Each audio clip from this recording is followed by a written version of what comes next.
Hi, this is Amber. And this is Lisa. And you're listening to Unexplained, Arkansas, a new podcast that explores urban legends, mysteries, and the unsolved in the natural state. We're just two best friends discussing the unexplained in Arkansas.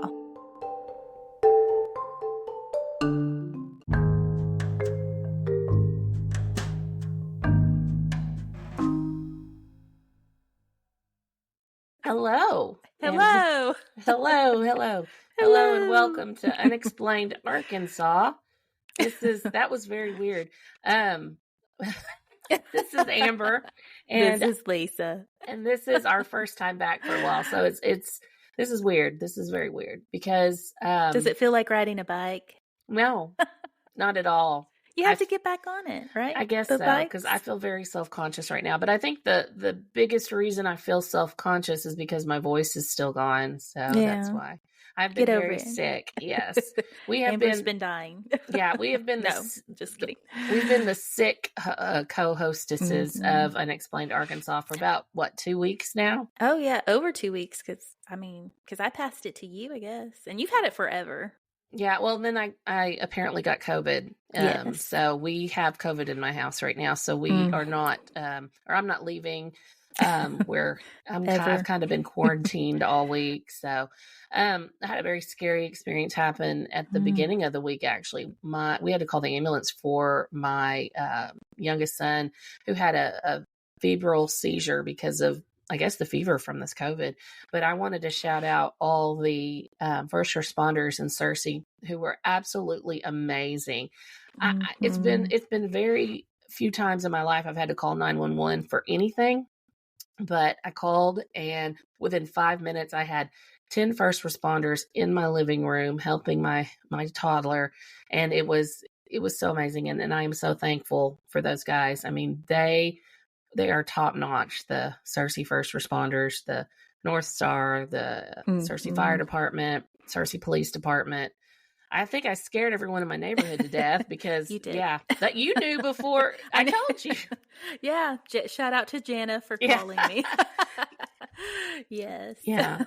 She's like, does Amber have those windows? And I'm like, yes. Yeah. Yes. Yeah. It was interesting, but Lisa, thank you for being there, and she followed me as I followed the ambulance. So Scott, my husband, was in the ambulance with Max. And then okay, I do have a funny story about this because so Amber was such a mess, of course, like who wouldn't be, but she ran out without Max's diaper bag, and so she's like, okay, I need diapers. I need a few things. And she's like, run to the dollar store. And I get in my car and I'm like, you know what? Amber would know exactly where the closest dollar store is. And I have no clue. And I sat there and I was like, oh my goodness, I have no clue. And there was one right across the street. I was going to say, there's just one down the street a little bit. Yes. Oh, it was right there. But in my head, I'm like, I'm not a connoisseur of dollar stores like you, so I did not know. Anyway, well, those were cute socks because when they came and got Max, which let me just say his oxygen level was fine. He had a febrile seizure, which happens sometimes to, especially young children, if they have a high fever really, really fast and just kind of out of the blue, which is what happened. And they took him so fast that he didn't have socks on. So no diapers and no wipes. Well, no, he had a diaper on. I just he had a diaper on. Yeah, no, he didn't have clothes on. He just didn't have any socks on. Did he? Did he have clothes on? Yeah. Well, he runs around with no shirt all the time, like a 55-year-old man. That is true. But he happened to have a Ninja Turtle shirt on that night. I remember. So did he have pants on? He did. Oh wow! So, I can't believe he was fully dressed. I know. I'm telling you, he's like a 55-year-old Homer Simpson. That's what he's like. But bless his heart, he was fine. He is fine. He's still running fever, but he's Poor much baby. better. Yeah, this has been a hard week. This has been a hard couple of weeks for lots of people I know. Lots of flu, lots of COVID. Yeah, it's been a rough one. And then we have more winter weather coming up in a few days, and I am so not looking forward to that. I'm ready for spring. I'm ready for wellness. I'm ready for all those things, especially after this week. Yeah. Well, me too, because more importantly than, Max's health was the fact that I'm just kidding. Max comes first, but I played my first pickleball. Oh yeah. And speaking of Janet, Janice said I was amazing at it. So evidently, good. I'm a savant. I'm still not going to play with you. What? I mean, I do not run after balls, and that's all I would be doing. Would be running after the balls. It's fun. It was fun. I get it now. I get the pickleball craze because it was fun. Oh yeah, it is a craze. You're not kidding. I know people that are just 110% obsessed with it, and that's good. That's a healthy thing to want to do. So me and Daryl are going to go. If it doesn't rain, we're going out tonight. So there, you can't stop us either. Are you going to start getting all that pickleball merch that I see everywhere? We already went. So we went when we were in Little Rock for Elle's dance competition. We went to the tennis shop, and they have like all the stuff. And me and Daryl, like, we laid down some bucks on our pickleball things. We're like legit. Yeah. Oh, I've heard. That was our Valentine's. They're expensive to get. They are. I bought Bo some pickleball paddles a couple of years ago, actually, and I was like, "This is ridiculous." So, maybe Bo will come play with me. He would. He likes it. He likes pickleball. Yeah. It was fun. It was really fun. So I'm going to. If you're in town, there are pickleball people. We've got new pickleball courts, and then they teach you how to play pickleball at the Carmichael Center. So message me. Pickleballers. Yes, Searcy's going to become the pickleball capital of the world, apparently. We can only hope. Yeah. So Max terribly sick. Amber's been terribly sick, and I'm into pickleball now. So yes, that's new stuff. A good recap. Yeah. Yes. But everybody's on the mend. So tell them real fast about what I think I posted it on the Facebook, but also mention you haven't been hungry at all this week, but you did get something delectable. Oh yeah, that's right. Yeah, because I've had COVID, so I've had no taste for anything at all. And I've barely eaten, for the last few days. But yesterday I went to McDonald's, and they have the new pies at McDonald's, and they're strawberry and cream cheese, and they are so good. Oh my goodness. I mean, sounds good. I mean, it was, I thought, this will be yummy, but I was very shocked at how good it actually was. I might do if we get out tonight, I'll go by and do a taste test. Yeah. I'll have you should. Do it. You should do it. Yes. Okay. Well, I'll play pickleball first and then do it. Work up an appetite. So. Yeah. And they're a little bit small. I think the pies have gotten smaller than they used to be, but everything's gotten smaller. Has it? Yeah. Or maybe I was just so hungry. Maybe you were hungry. I ate it in 3 bites. I don't know. I can't. You haven't been eating or sleeping. No, so I haven't been eating or sleeping. Yeah. So, which, has been good for some things. Like I've gotten a lot of TV watched and movies that I never have time to sit and watch anything, but that's all I've had has been time the last couple of weeks. So yeah. Catching up. Did you watch the Idaho thing on Paramount, the Idaho show? I did watch that one. So I watched one episode. That link. That's all I watched. Yeah. Yeah, I did watch the first episode, but then I also found HBO Max does have a short little docu film as well, so I watched both. And this is on the Idaho murders of 2022, by the way. Yes. And the one the one I'm talking about is on Paramount, and it's about super sleuths, quote unquote. So it's about internet detectives. So it's not really like a docu film on the case, because I really don't think they're going to do that till after the trial. Not a good one. Not a big one. No. But this is about the media just frenzy that happened, and how there were these humongous groups of people on Facebook. And I was on a couple of those groups, just watching people put out these theories. And I'm like, man, this is a little bit interesting and low key dangerous to be saying, oh, I think this guy did it, and I think this guy did it. So they actually look at that, at accusations, at what happens when big groups of people get in these echo chambers and start looking at the case. I mean, it's a very, very interesting documentary. I think I ended up watching more than you, because there was someone actually named. So before the suspect came out, the Brian Koberger or whatever. So before, there was one of the cyber sleuths that went online and actually named a professor that was close to the Kaylee Gonsalves. Oh, I forgot about that. And she sued. She did sue that TikToker for that. So and that's all very interesting because that's where we're at. That's where we're at in media right now. And I remember when it happened, telling because I teach educational technology, and I remember telling my students that this is unbelievable to me. I mean, to me, it was kind of like, it reminded me of how OJ was everywhere there for a while, because this story was all anyone was talking about. It was all anybody wanted to discuss on social media. It was just, it was a huge deal. And of course, part of it was because there was no suspect and it was a very grisly murder. And that is horrifying and scary. It's very scary. Yeah. But I think that one, and I think the Murdaugh family, I think those two were the stories that just kind of, led 2022, 2023. And, I don't know, people had their own theories. People had their own things going on these Facebook groups. But, the bottom line is, say allegedly. That's what I always say. Allegedly. Allegedly. I'm telling you. I'll read. Maybe say it twice. Say allegedly. It twice. Say it backwards. Whatever you gotta do. Whatever you gotta do. Otherwise, you're gonna get sued.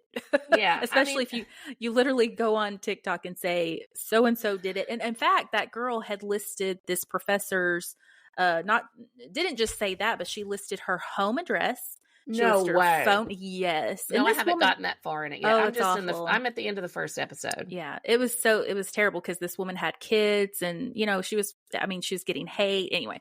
So just be careful. Just be careful, guys. Or otherwise you're going to end up on an episode of Unexplained Arkansas.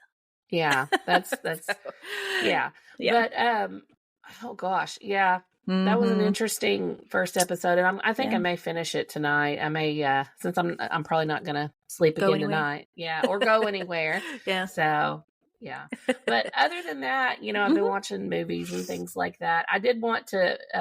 I told you last weekend you needed to watch this, but I bet you didn't. That Totally Killer movie. That I didn't. It's like set in two time periods. It's set in today's world and then 1987, and it is so cool. It's kind of like an 80s serial killer movie, but the main character goes back in time to 1987 to save her mom. And I've been meaning to watch it for a while, but I like I said, I hadn't had time, but I finally did, and I liked it. I mean, it was a little gory, but the mean girls, quote unquote, in the film that, are the victims or whatever, they call themselves the Mollies, and they all dress like Molly Ringwald. No, it's not like the Heathers. It's the Mollies. The Mollies. And they're all a different version of Molly Ringwald. And so I guess that's why I like that movie. Because I like Molly excellent. Oh, yes. Oh, yeah. Who doesn't? It was. Exactly. So, but anyway, it's kind of like, it's a time travel / serial killer movie is what it is. Cool. It's interesting. Well, that sounds good. And now you need to get busy. Get busy in what? Listeners. Whatever we're doing today. Oh.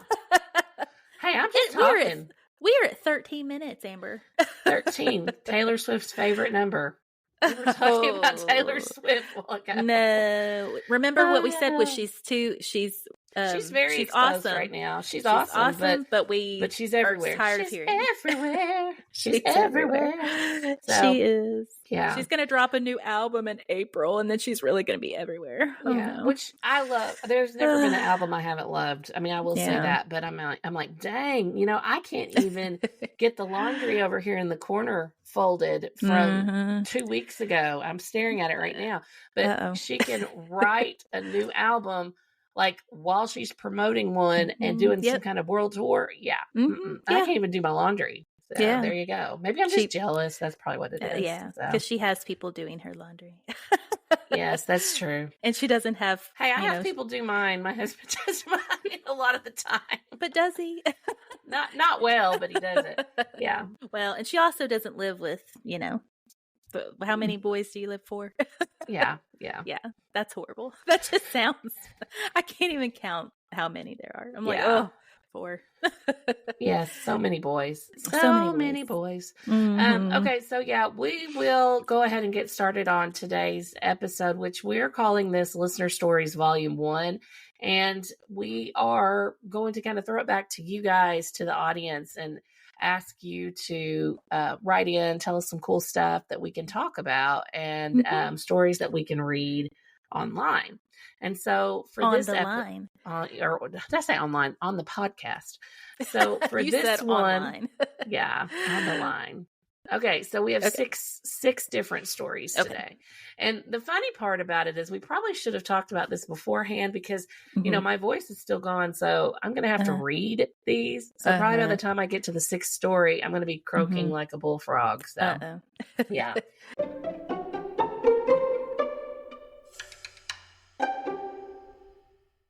Okay, so here's how this is gonna go. I'm going to read these stories and then break for comments, laughter, and what in the world from Lisa. So, that sounds good. And also here in a minute, you're going to have to tell me how to pronounce this town. He spelled it out in his letter, but I still don't think I'm going to be able to do this. So, okay, so our first listener story is from Heath. Okay, we're just going to give first name. So this is Heath. Heath. Yeah, and I think I do know this listener because he's been a listener for a while, and he's on our social media, so he's really cool. So shout out to Heath. All right, so here's Heath's story. When I met my ex-wife and eventually moved in with her, it was in the town of Salgahachio, Arkansas, which I have never heard of that town. Okay, I'm going to try that again. Salgahachio. Okay. Maybe I mean, it sounds And it's north of Morrilton on Highway 9. Okay. And it's on top of Tucker Mountain. Salgahachio. Interesting. Interesting. Yeah. Yeah. So it was, so back to the letter. It was me, her, and her 3 kids. I worked nights, and so I was always home alone most of the time during the day. First thing I noticed was this overwhelming feeling of something looking at me from our hallway. I'd even swear I'd see something, but it was that kind of thing where it's gone as soon as you gave it your undivided attention. Yeah, that's kind of how my kids are too. They're always there staring at me, and then I give them my undivided attention, and then I'm like, what? So, yeah. Get away from me. No. Get away from me, yeah. All right, so when I'd sleep, I could see the hallway from my bed, and I'd stack my pillows beside me so I couldn't see out there or it would keep me up. Oh, gosh. All right. Then it started getting a little more aggressive, or at least a little more noticeable. The cabinets in the kitchen would open while I was watching TV. Now, we had a friend that happened to, didn't we? What? Yeah. Didn't we have a friend whose mom said that her kitchen cabinets would open sometimes? Like back in high school? I think we did. Yeah. Oh, yeah. Yes. Okay, so one time I was standing at the fridge, back to Heath. One time I was standing at the fridge looking for something to eat, and something pulled the door out of my hand. Now that's creepy. My goodness. That is super crazy and rude because he was just trying to get a snack. I'd be like, don't get it that way. All right, so at one time, let's see. One night while watching TV, something banged against the wall so loud, the dog jumped up and barked. I'd see things that you would think were the kids, like dashing down the hall, and they'd be asleep when you checked it out. My son was staying with us one weekend and told me something dressed in black stood over him and bent over and stared at him for a while and then walked away. Okay, I'm getting American Horror Story vibes from that. That's creepy. Yeah. Creepy. I never told him about any of the things going on. Wow. Okay. So my ex-wife said she was loading dishes in the dishwasher one night and something pulled the bottom rack completely out of the washer into the floor. Yeah. We had a new home built there and moved out of the mobile home, and all the aggressive activity then stopped. But we still had minor stuff like shadows we'd see run in front of the aquarium at night while we were asleep, and this key ring that no matter what you did, it wouldn't stay hung up. Ooh, interesting. So those keys were from the Crescent Hotel, so maybe that has something to do with it. Wow. But I think that, he said he thinks it left whatever it was. Wow. So yeah. So that's super interesting, because I'll save my my own personal story for that for like another time. But it's interesting because they were building, and so you always hear of people having things happen like during, construction phases of a home. Yeah. You always hear that that's the correlation or whatever. Yeah, I always think of the movie The Poltergeist. Remember the Poltergeist where they you didn't move the people. Remember at the end you moved the headstones. You didn't move the people because they were putting in their pool. Oh, yes. I mean, can you imagine? Like, remember when they slide in there and there's oh no, yeah, that's creepy. That I think that's my favorite Craig T. Nelson moment. You only moved the headstones. You didn't move the people. So that entire neighborhood was built on a humongous cemetery. So there you go. Yeah. You didn't like him as Coach or whatever it was? No, I mean I watched it. Everybody watched Coach, but I liked him in Poltergeist and Troop Beverly Hills. My favorite movie ever, Troop Beverly Hills. Troop yes. Beverly Hills. Yes. You would. Yes, I love that movie. But anyway, so yeah. That's a good one. This is giving me scary Poltergeist vibes, this story. Especially the cabinet doors swinging open. What else? The dishwasher. It seems like the entity is in the kitchen just being hacked off at somebody. I know the taste, like the door of the refrigerator yanked out of his hand. Yeah, like I mean, he's like, no, you don't need that Jell-O, Heath. Yeah, I'd be so mad. Yeah. Now, if the entity wanted to do the dishes or make Elle's sandwich in the morning, that would make me if the entity wants to clean my house, feel free. Whatever. Maybe the entity will actually put up your laundry. Yes. That would be great. Since you and Scott will not. Yes. Well, I mean, we just have so much. It's like we're swimming in it. Well, and you've been sick. Oh yeah. And it's piled up. So that was a good one. That is a good one. But like at the end, he talks about the keys from the Crescent Hotel. That key, or maybe they brought something from the Crescent. It's possible. So maybe do ghosts travel? Do they put clothes in their little ghost suitcase and travel? I don't know. Maybe they say the energy. I don't know. I mean, I don't know. I think there could. What if there's like like spirits on that ground that they were building, and when they broke ground, it was like it just broke loose. It's just it's interesting to me that it kind of died down after after they were kind of settled down. So yeah, and that could be. That's why I think it was giving me Poltergeist vibes, because that only the Poltergeist. Like that whole house, it just ended up getting sucked into the ground. Man, that makes me want to watch that movie. So, hey, that can be your vintage Thursday movie. Oh, is it Thursday? It's Thursday. It's Thursday. I don't know what day of the week it is.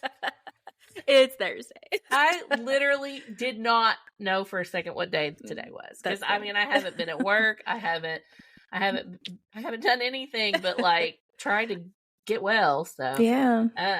Okay. It's Thursday. Yeah, so let's do that. When we get off of the podcast, I'm going to watch and write about Poltergeist, because I love that movie. Yeah, it's a good one. Yeah, Craig T. Here I come. Okay, Craig so T. that was listener story number 1. Okay, so listener story number 2 is from Chris. Shout out to our dude Chris and Judsonia. Right down the. Hey, you don't like right down the highway. Right down. I was going to say right down the road, but no, right down the highway. Our friend Chris. Actually, I don't know Chris. I just met Chris, but he seems like a cool guy. So cool guy, Chris. Cool guy, Chris. Now he was trying to be very helpful, because he had heard us talking about the Laura Lee Henson grave in Judsonia. So he passed along a story from growing up in Judsonia. So this is from Chris. Chris said, I was wanting to pass on what I've heard about Laura Lee Henson, buried in Evergreen Cemetery in Judsonia. I am from Judsonia and attended Judsonia High School back in the late 80s and early 90s. Oh, what a time to be alive. I loved the late 80s You're and just early jealous 90s. of him. I am very jealous already of Chris, because that, Man. Okay. So my algebra teacher and basketball coach was a brilliant guy and was very keen on local Judsonia history. He told me that Laura Lee Henson had graduated from Judsonia High School and had moved to Hendrix College in Conway. It was there she had been in her dormitory, and while wearing a nightgown, had gotten too close to the fireplace. It caught fire, and she died from her wounds. The Henson family, distraught, erected the famous gravestone, and in their grief, sealed her bedroom off in the historic Henson house, which still stands on the main street of Judsonia. So and it's gorgeous. And it's gorgeous. The coach also said that the house was sold in the 70s, and that, get this, now this is like all the creepy vibes right here. The new owners unsealed her bedroom, and to their amazement, guess what? What? They discovered the Henson family left everything as Laura had left it. Her combs, mirror, perfume, clothing, bed linens, everything.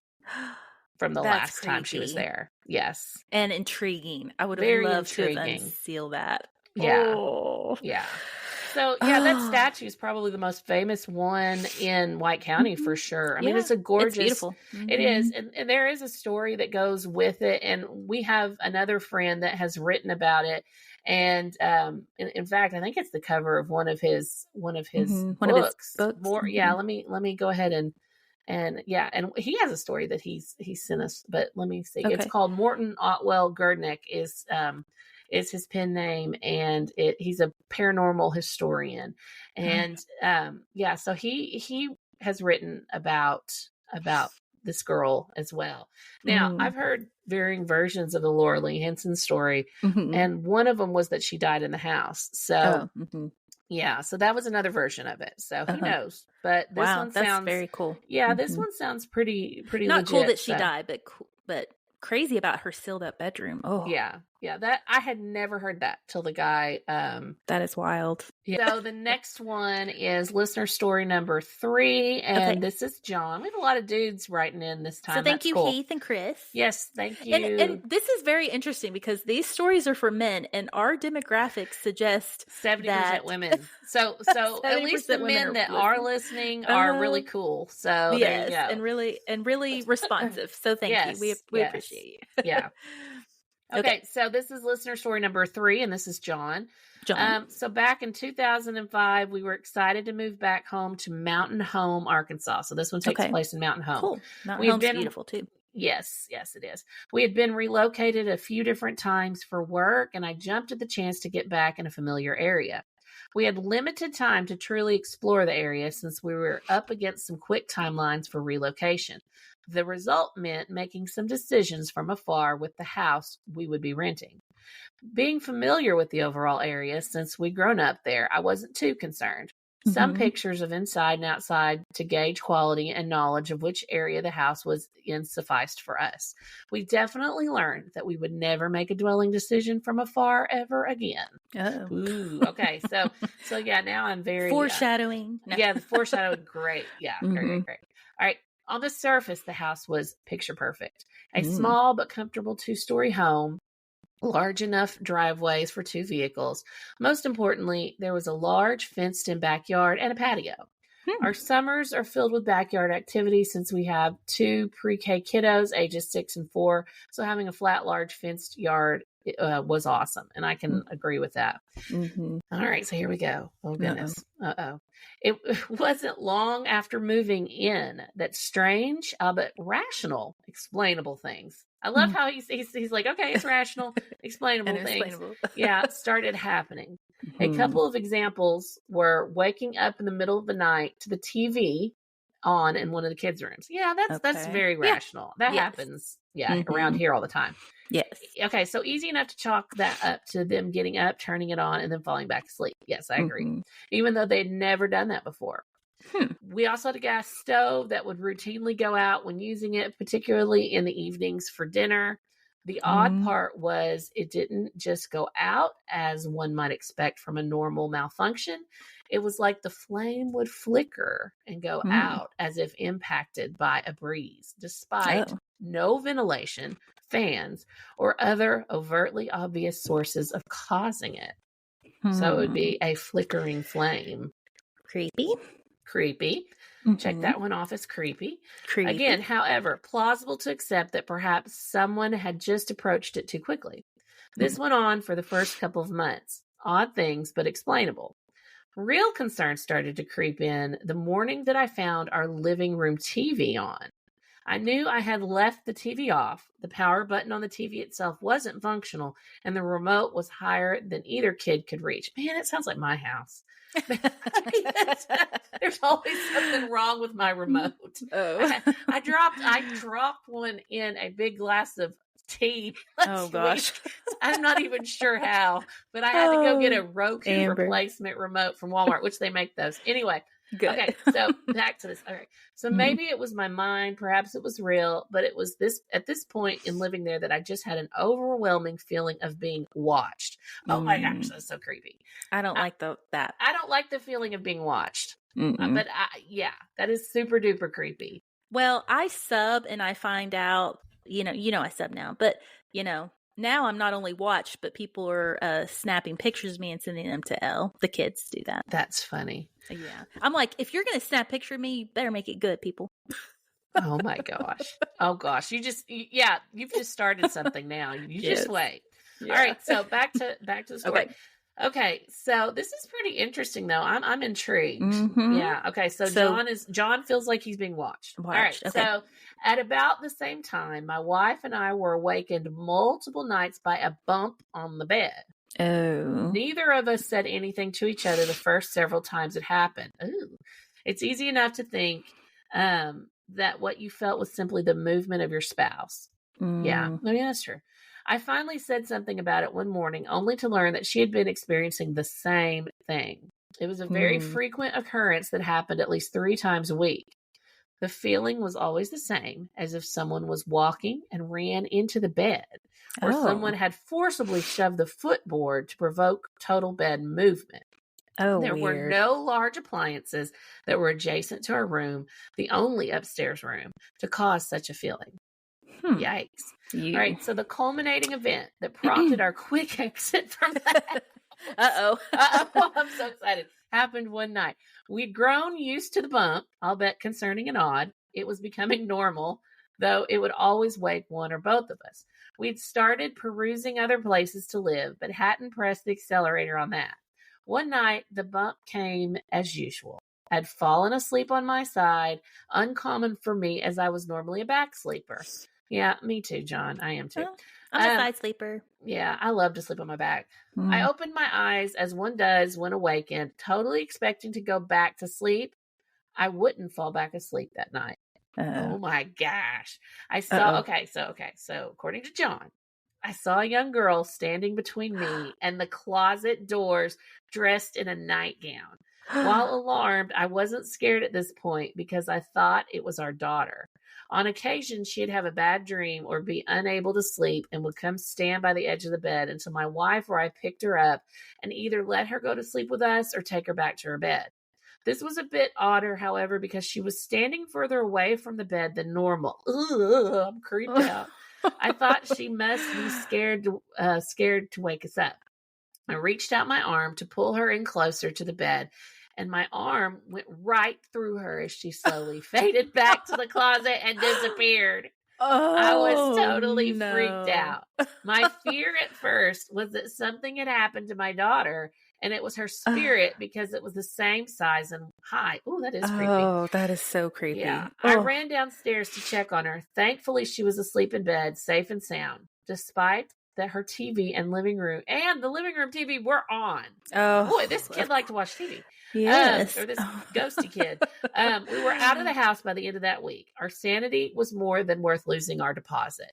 Dang. Oh my goodness. Oh my gosh, John, that is crazy. That is okay. I'm picturing, crazy. Of course, the ring girl. Yes.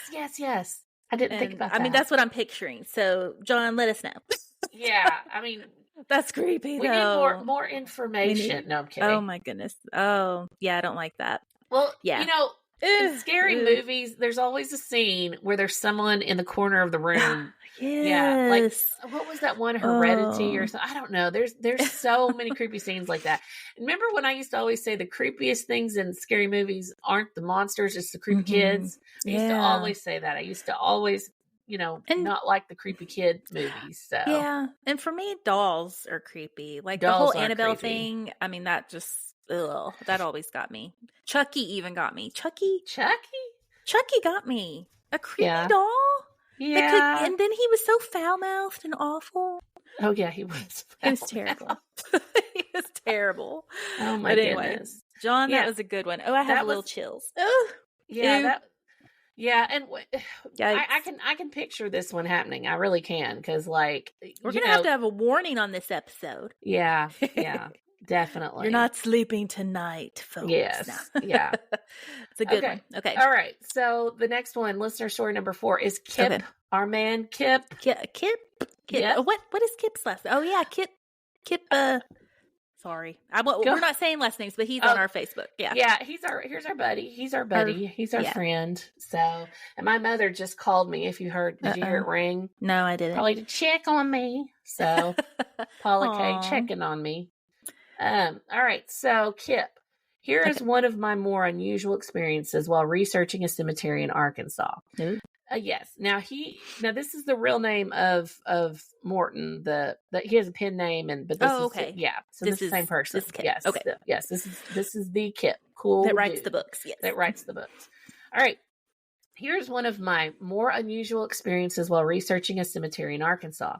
It's not often that something strange happens while I'm visiting a cemetery, but when it does, wow, is it weird. Now, he's the same one that said something happened when he went to Dehorn's grave, remember? Yes. Mm-hmm. Yeah. Yes.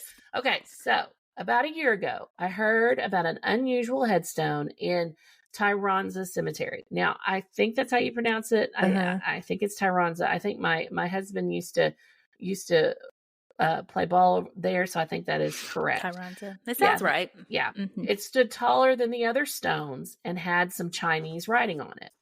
I found out that the headstone belonged to a man named Mr. Ming Moon Wong. His daughter and son-in-law owned a grocery store in Tyronza during the 1950s and 1960s, and the family lived in a room in the back. Oh, that is super cool. Mr. Wong spoke little English and wore traditional Chinese clothing. There was something about him that fascinated the townspeople, too. He had extremely long fingernails. His nails were over 12 inches long, and people would go by the store just to get a glimpse of them. Wow. Oh, my gosh. Listen to this. This is awesome. 12 inches? Yes. That just hit me. Well, listen. Okay. He also painted with the nails, doing beautiful watercolors, using them as brushes. Now, that just sounds precious. Oh my gosh, that sounds he sounds so sweet. Yeah. Okay, so Mr. Wong would have people open doors for him when he was in town because of the long nails. When people entered the grocery store, he would always talk about his new paintings hanging on the walls. He would also I guess sell apples to kids, and they would put nickels in his hand, but then scurry away, I guess, because of his long fingernails. Oh.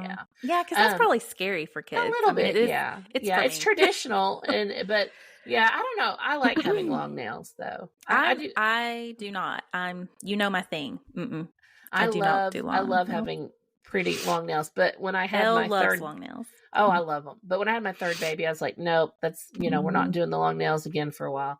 Yeah. Because when you're changing diapers and all that, it doesn't work out. All right, so back to Kip's story. The whole town seemed to love Mr. Wong and his family. He passed away in the early 1960s, and everyone mourned him and came to comfort the family. That's really sweet. I knew I had to make the trip after interviewing several people and hearing their memories of Mr. Wong.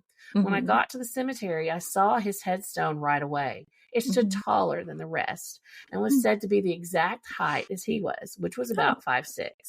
Wow. It says Wong, Ming Woon, and has Chinese characters going down the stone. When I had the letters translated, they read the Tomb of Wong, Ming Woon. I took several photos of the headstone and got a few pics of me beside it. And he did send pictures with that too. Oh, cool. So we can put that and on our post Facebook. those. Yeah. Yes. As usual, before I leave, I say something to the person I came to research. Oh, Kip, you are such a sweetheart. That is so sweet. That's adorable. That is adorable. I stood in front of the headstone and said, "Don't worry, Mr. Wong. I won't let your memory be forgotten." Oh, that's precious.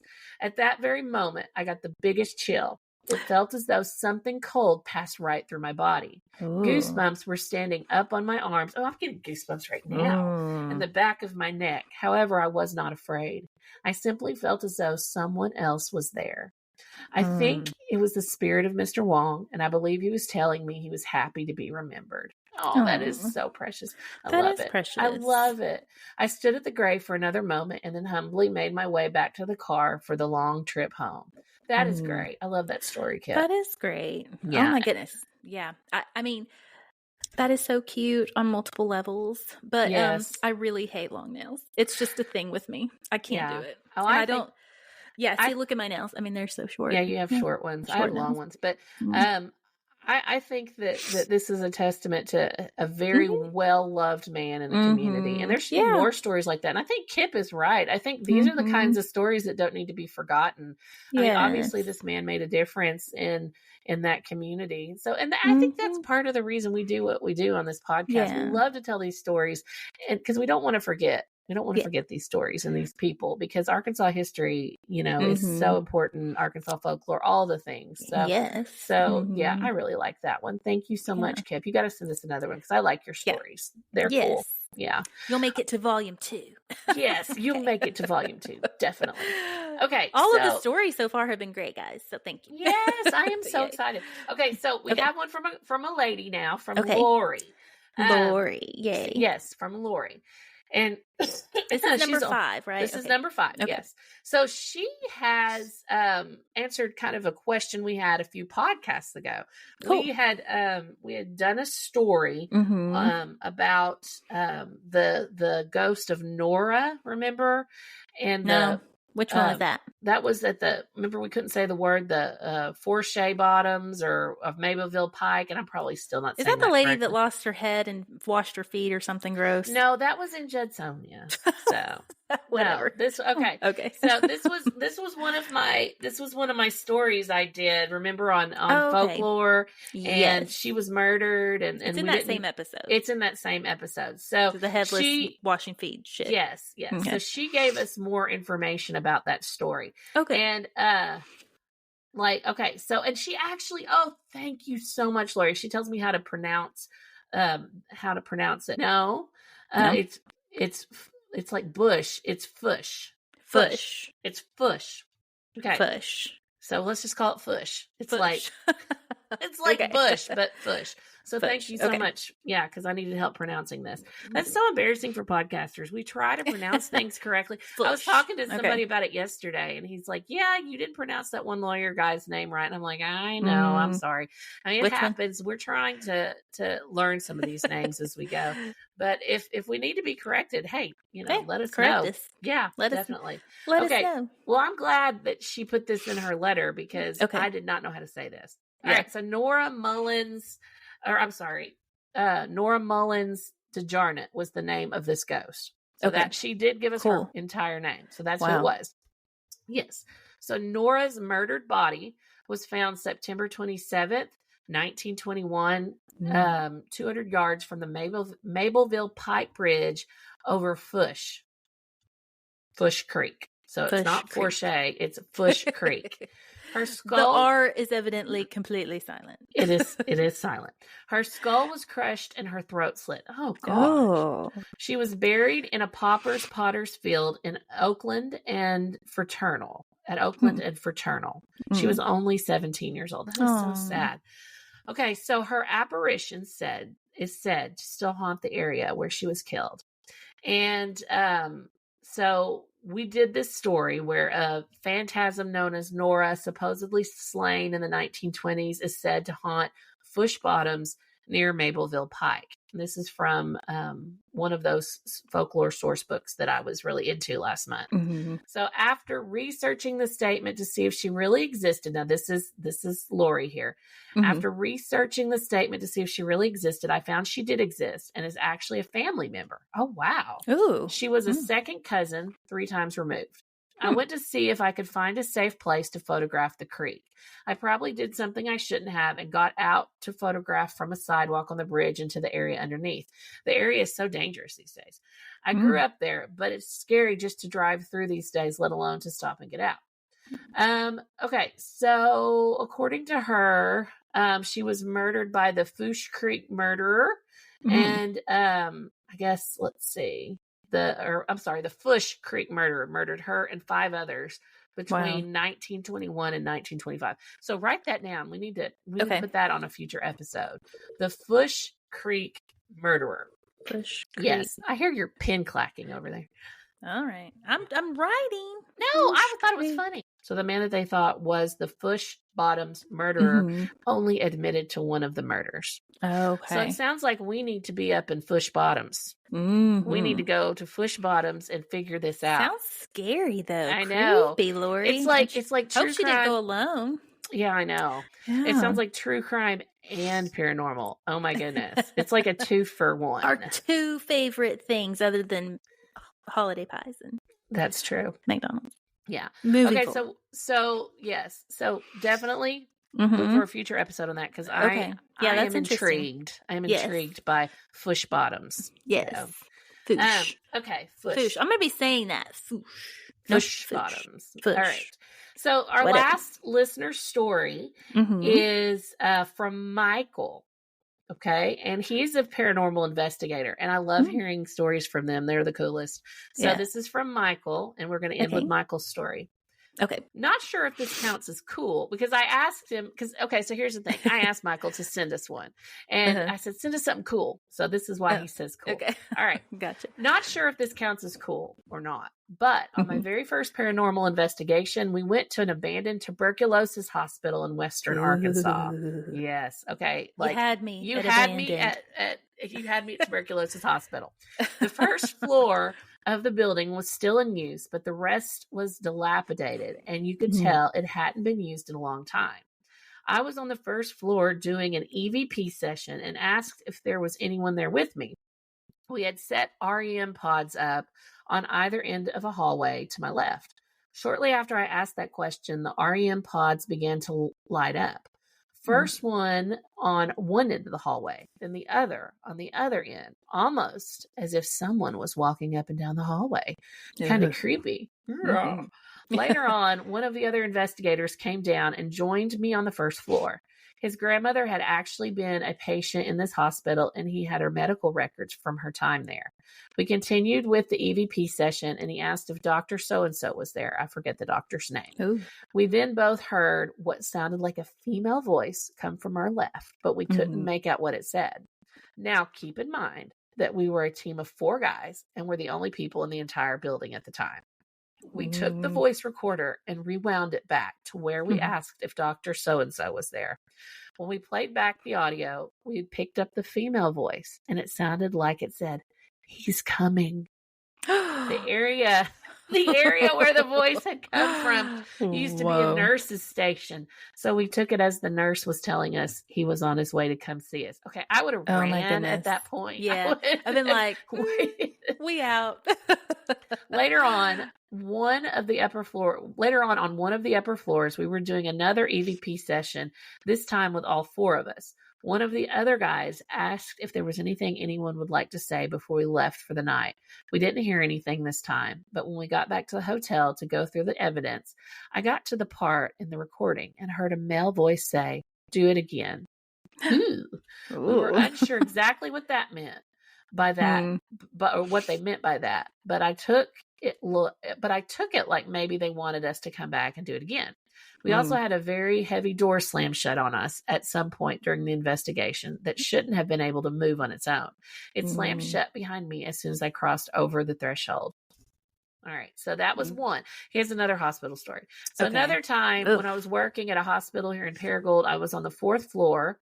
They don't use this floor for anything but storage. And I just had to check the rooms for homeless people trying to stay warm. I was checking the rooms, and when I entered one, I forgot the room number. The TV came on by itself and started to change channels. I immediately assumed someone was messing with me, so I started to look around the room, but nobody was there. I looked for the TV remote, but it was nowhere to be found. I asked the nurses down the hall, and they told me the remotes weren't kept in the rooms anymore. I told them what happened, and they all said it happens all the time. They also had seen what appeared to be the ghost of a little boy playing with a red ball running up and down the hallway. Ooh, that is creepy. That is creepy. Yeah. Ugh. Okay, so there you go. That is Michael's story. That is, yeah. I mean, if I heard a voice say he's coming, I've been like, I'm gone. Yeah, like, no way. And I feel like hospital stories are, I don't know, they're just something creepy about it. Yeah. Well, it reminds me of like Halloween 2 for one thing. Yeah. There's always creepy stuff in movies about like hospitals, you know? Well, and like asylums especially. I mean, asylums, you know, historically, you know, they would throw everybody in there. Yeah. I mean, they would throw people in there for things that you wouldn't think you would get put away for in today's society. I mean, it's terrible. The conditions were awful. You know, there's a reason that scary movies a lot of the time will use an asylum as a location because they were awful, horrible places. And, you know, tuberculosis hospitals, of course, come with a whole, you know, a whole different, thing, you know. I mean, we have a huge one in Boonville, an old one, I think. Boonville, Arkansas. And then there's, I don't know if I think it was tuberculosis, but remember there's one in Hot Springs. We did like a ghost tour in Hot Springs and they talked about, you know, that old creepy hospital. I mean, it's still there. I think it's being used for something, but I would love to go through there. So anyone listening, if you could get us in, like, just we'll saying. Do it live. It'll be fun. We'll do it. Oh, please. Hey, but there was a tuberculosis hospital in Searcy for a very short period of time. Was it located kind of on like old downtown area, like Vine or even? Am I thinking right? Because it became the Porter Rogers Hospital. After that. I think I saw a picture like when I was looking at some things, and that's and we'll probably do a story on tuberculosis hospitals in Arkansas because that is really interesting as well. Creepy. It's very creepy. So wasn't the Crescent or was it cancer or tuberculosis? I thought it was tuberculosis. And I don't know. Or maybe he said he was going to cure cancer and people. He did say that. I know that, but it could have been tuberculosis. I know it was a school at one time. Yeah. Yeah. When we do the Crescent Hotel episode, I mean, that'll be like a 3 episode arc, I'm sure, because there's just so much stuff. On. Yeah. And I would definitely like to be there and do some lives from there. It's not a ghostly experience at the Crescent, but one time I went there and at the Crescent, they have like a house cat, like that cat lives there. What's his name? Do you remember? I don't remember. Like Sebastian or something. I don't know. Yeah. Something like that. But anyway, so the cat lives there and I had, like, me and Daryl went for our anniversary and I had, no joke, I had pink eye. Oh, and then we did the tour. Yeah. We did the tour, of the place. And of course, the cat's running around. So I have pink eye, and then I'm having an allergic reaction to this cat. Oh, gosh. I'm allergic to cats. It was a nightmare without ghosts involved. Yeah, I know my cat likes to taunt you because I think she knows you're allergic to her. Mabel likes I can to be in your house for like an hour and a half, and then it's like over. I have to leave and go take a shower. So, yes, no matter what, because it's like I shouldn't tell you I'm thinking about getting Mabel another playmate or sister. I'm kidding. No, I'm not. Just don't I'm tell thinking me. about it, but probably won't. I love cats so much. They're adorable. Person. They're adorable. I get it. I mean, I love my Pear Bear. You should see Paris. She has a new necklace, and it's like Bruisers from Legally Blonde. Oh, cute. I'll show you. Oh, I'll post it, people. I'll post it. So. Okay, so speaking of posts, let's talk about some analytics. Those listener stories were awesome. Oh yeah, they were. Thank you guys. I cannot wait to do another one. So y'all send us some more, because as soon as we get about 5 or 6, we'll do another listener story episode, because you guys are funny, you guys are interesting, and we love to hear what you have to say for sure. Thank True you. story. And on the next one, I'll have to get with my friend Chris and get his story from Searcy. So just FYI, Bobby, I will get with you. So, but yeah, let's read me some. Oh, tell them about the countries, because we had 2 added since we last did episode on the last episode. Yes. And you know how I feel about the other countries listening. Yeah. So here's where we of course have the good old US of A, and then we have, and I quote, Canada, Poland, Finland, France, which is new, Australia, Turkey. Have we had turkey? No, we have not had turkey. Are you sure? Shut your face. We have not had turkey. We have not had turkey. I would remember this. We had Thailand. Yeah, Germany, Italy, Thailand, Switzerland, Norway, Slovakia, United Kingdom, and Ireland. Ireland's new too. You sent me. I was so excited. So the other day I was having a bad day or whatever, but she sent me Ireland, and you drew like a little leprechaun or something. It was so cute. Yes, I need the luck of the Irish. So yay! Well, if you are in one of those countries, if you will drop us a message on the Instagram or email us at the unexplainedarkansas@gmail. And also, it's awesome. Yay. And also, it's like a race between Spotify and Apple Podcasts now. Oh. Yeah. I mean, it's like neck and neck. When we first started, it was like mostly Spotify, but now people are listening to their Apple podcast, or to us on their Apple Podcast channels. That's awesome. So yeah, that's crazy. And do you have any messages? No, I don't have any new ones. So y'all send us some messages, because we like to read those. Yes, drop us, and please. Hey, I will read my favorite one though, if you want. Yes, the one about us being like a slumber party. No, I don't know why. I just love that one. I read it on the last episode. Just say their first name. Yeah. But I made a meme of it. I loved it so much. So yeah, it's awesome. Yeah, so let's see if I can find it here. I have to go back, because there's so many different Wasn't it on Apple? Oh, yeah, that's where I'm at. But we have right now, we have a total of 9,000, almost 9,000 plays. Yes. And so that is insane that because we haven't been doing this 2 months. Have we been doing this 2 months?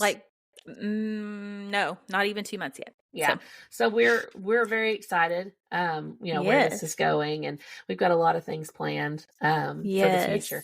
Okay. So here is my favorite. Nice girlfriend slumber party type vibe. Very entertaining podcast. Keep it up, ladies. Thanks for repping Arkansas. And this is from Aaron. So I love that. That's Aaron. So cool. Thank you, Aaron. Yeah. We love slumber parties. We do. We used to have them all the time when we were teenagers. In fact, we still had them into our 20s, remember? So I think before your wedding, we had one. Before mine. Yeah, we were like the slumber party people. Yeah. I don't know why we loved it. Yeah. My guest room is clean. You can come on over. I know. Well, not until you're not COVID-y. Thank you. Yeah. Nobody wants to be around me.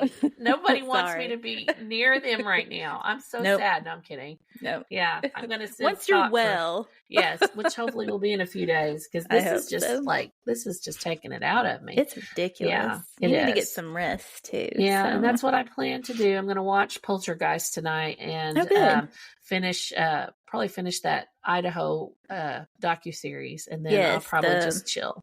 Is it like the hashtag cyber sleuths on Paramount? On Paramount. Of course, I'll have to find where Poltergeist is streaming, because they change it every month. So they change where everything's streaming.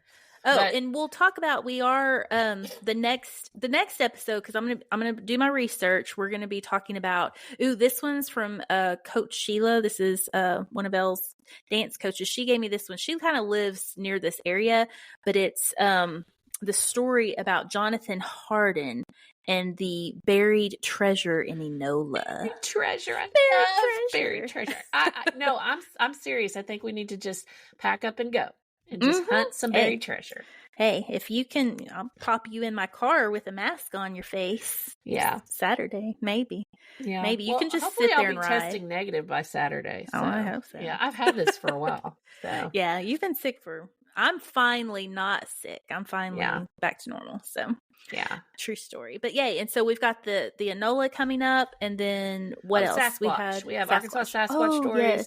Yes. So we're going to probably have a 2-parter on that, and spend some significant time on the more famous ones, but then talk about some of the outlier stories of different sightings and groups and things like that. There's a lot to unpack there, so we'll probably do a 2-episode arc on Sasquatch. Yay! And then I will be doing Janie Ward of Marshall, Arkansas, which was an unexplained death, homicide. Yes.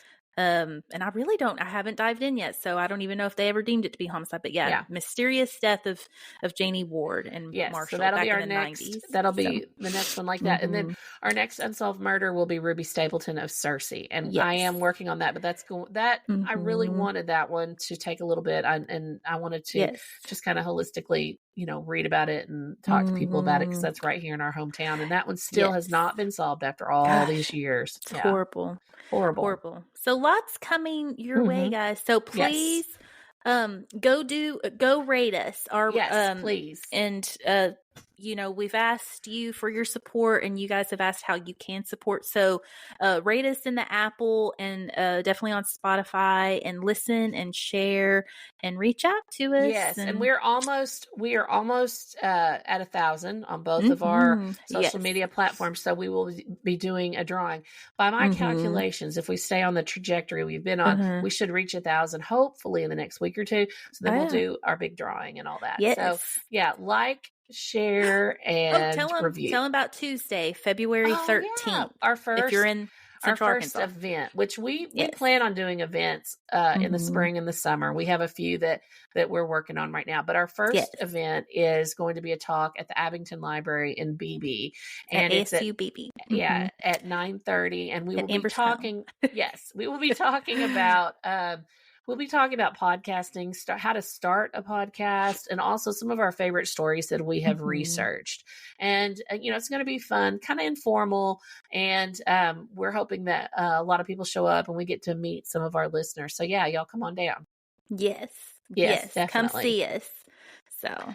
Come on down. Yeah. Come on. All right. So that's it. That's all we have. And I think that's all the voice I have left. I'm so excited I've made it, though, to the end, because, my voice has been hit or miss the last week. So here we go. Yeah. This has been good. This has been real good. All right. So anything else, Lisa? Okay. No, all right. Well, that's all we have. I'm going to go play pickleball. Go play pickleball. I'm going to go do nothing. Okay. So, all right. Have fun. Love ya. Bye. Bye. Bye.